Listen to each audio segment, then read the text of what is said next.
Can you tell me something about the inspiration behind your new single? What sparked the idea? Okay, so it started out when I was on holiday back with my parents in Holland. I think it was last year, and I was just playing around on the guitar a little bit, on my dad's acoustic guitar, and that's when I started fiddling with that opening riff. And that's at the time all I had was an opening riff that I started fiddling with. And I got home. When I got home a couple of weeks later, I recorded it on my computer. Got Logic Pro open, put my guitar in, recorded it quickly, layered some drums over it and all that. And then I kind of just didn't touch it for a while. But then I remember the conversation that I had with my father, in which he said that highway maintenance would be a cool name for an album. So that's where that came from. And then I converted that into being, a new song for a single instead of an album. And yeah, that's what it kind of came from. That's what it sparked from. Okay, that's an interesting backstory. So it took some time to finish the song between your first riff and the end result. How would you describe the sound or the vibe of this track compared with your previous work? Is it different? I think it's a bit heavier. And it's also, I think, in contrast to many of my previous songs, it's a lot more layered. It's not a simple verse chorus kind of setup. It's a song in sections, so that is a bit different from what I've done in previous releases. Okay. Well, I can't wait to hear it. Only a few more days. Yeah. What was the most exciting or the challenging part of creating this song?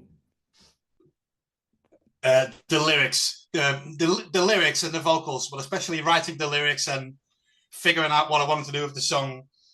That took me so much longer than I wanted it to take, because I'd already completely recorded the song, all the instruments, for quite a while before I managed to get some lyrics on paper and get some melodies and all that in my head. So it's definitely the most challenging part was the lyrics and the recording the vocals and trying to get that to work. Okay, I was lucky enough to read the lyrics, and I can see why it might have taken you some time because it's quite a journey. Yeah. um, yeah, that's true. Yeah, that's right. What do you hope listeners feel or take away when they hear it for the first time? Because you've already let them hear snippets of the song, but when they hear it for the first time, what do you hope they will feel or take away from the song? Well, one thing I might say is that I would maybe want them to be a bit pleasantly surprised into hearing a song with such a different setup from my previous work, and kind of be pleasantly surprised with the different sections, because you've got kind of like a hard rock section at the beginning, then a more poppy, pop song kind of chord sequence and melodies, something built around a melody in the middle bit, and then the climax, and obviously it ends with the big fast bit. Also, I would say maybe get people to recognize that it's a bit that is different from my previous work. That I might be pleasantly surprised by the setup. I was lucky enough to hear the song before it's released, and I noticed that the end part has quite an emotional impact. The lyrics and the music and the singing. Oh yeah. Yeah, that's true. You already touched on the topic. When this single, how does it fit in the rest of your broader artistic journey right now? Is it a logical step for you? Well, I think maybe in the sense that this song kind of, well, it obviously tells a story of something that pretty much probably happens in every city and every town, probably most every year or something like this. But I think maybe that the storytelling aspect, which is a bit different from what I've done before, telling a story of, and maybe like telling it as if it were happening currently or recently or anything like that. That is, I don't think, something that I've done before. I have had songs with certain that were based on stories or were kind of reworks of some ideas, but I think this one is different in that it actually just tells a story from itself, start to finish. Indeed. Okay, because your time is precious, I have one last question.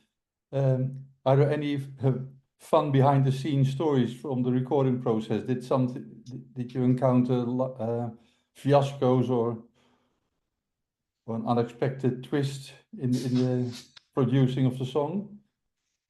Well, one thing I've had is because I've recently changed my computer because I've got a different system now. And there was a lot of drums that I already recorded on my previous system because I used to have a really old version of Logic Pro, about 15 years old. And I used to program all my drums in a program called Superior Drummer 2.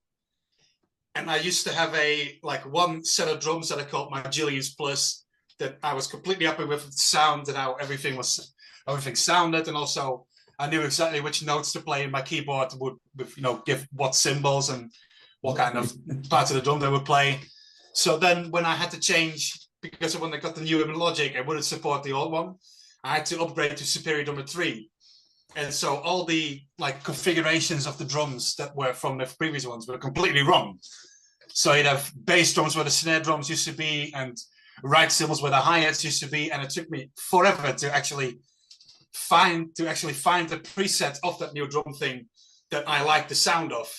And then it took me another long time to actually rework everything configuration-wise. So that was a right nightmare to work on. Okay, because I've noticed it's a lot of manual work because you play the bass, the guitars, and the keyboards, and obviously program the drums, and you don't use any AI in the whole process. It's all manual work.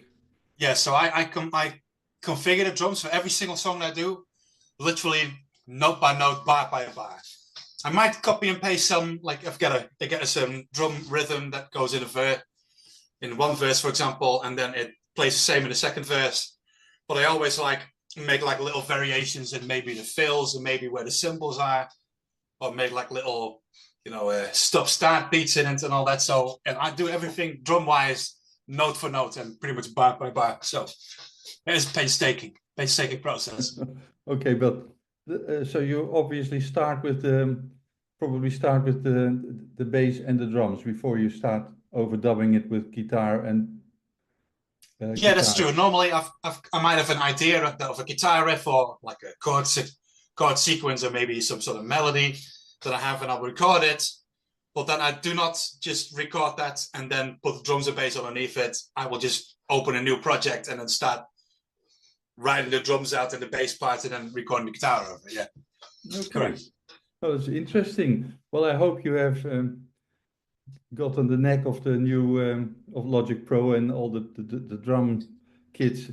So the next song will be slightly easier for you to produce. Well, there is a. Oh, dus je bent weggevallen, Vincent. AI can come in pretty handy with, because on the Logic Pro that I've got. Hallo?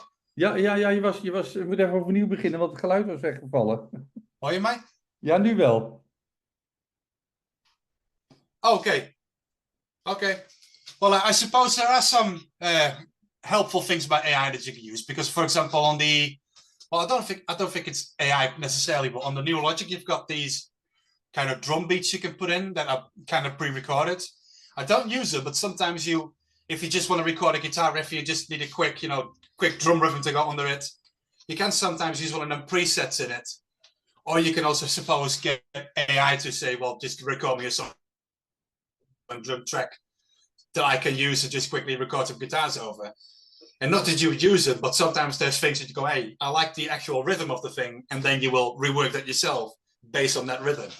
So that could come in pretty handy some point, yeah. But I do prefer to just make things my own, like drum things, just write them out my own to have it more, coming from me instead of anything else. If that makes any sense. Yes, that makes sense, yes. Yes, it makes sense. Ik kan niet op het woord komen. Ik kan gelukkig alles uitknippen, hè? Ja. Ja. Okay, I think we'll wrap up this short interview. Is there something you'd like to say to your friends before I want to ask them or? Yes, of course. Yeah. Hi, everyone. Great to see you. Thank you for your support over the years. And 1st of May, pre-save the single if you can, so you will be the first among to hear it, the first to hear it. When it comes out, you don't have to look for it. It will just be there on your devices, or however you listen to it. And I really hope you enjoy it. Also, if you want to support us by sharing videos from, say, Facebook, or say videos that will be on YouTube or something like that, share them on your social media. They'll be appreciated. And like I said, I always appreciate your guys' fantastic support. Okay, thanks Julience. Yes, Oké. thank you very much. Wat ik zal doen, ik zal... ik zet hem even af. Even kijken hoor.